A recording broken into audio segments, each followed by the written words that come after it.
Hi friends, I am Tilak. You're watching Tech Me and Be Unique, and today we're just going to see how to change your Pinterest account to the lighter mode theme on your mobile phone. And if you are new to this channel, make sure to click on the subscribe button below. We just quickly get into the video.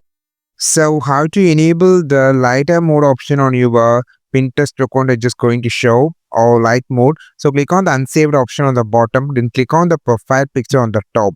After clicking on the profile picture, you just need to go to the account management. After clicking on the account management, you have the option called app theme. So here just click on this. Now you have to choose the app theme like system default or light color. So I just going to switch to the light mode or bright mode on the Pinterest app. So first of all, I'm just going to click on the light option. That's it. Your Pinterest account has been changed to the light mode or bright mode. This is the way that you can just permanently use lighter mode or bright mode on your Pinterest account, and you can just select the theme. I think this video helped you a lot. Like this video, share this video, subscribe this channel. We will meet our next video with a super valuable content. This is Tilak signing off from TechMate. Be unique. Have a wonderful and most beautiful day.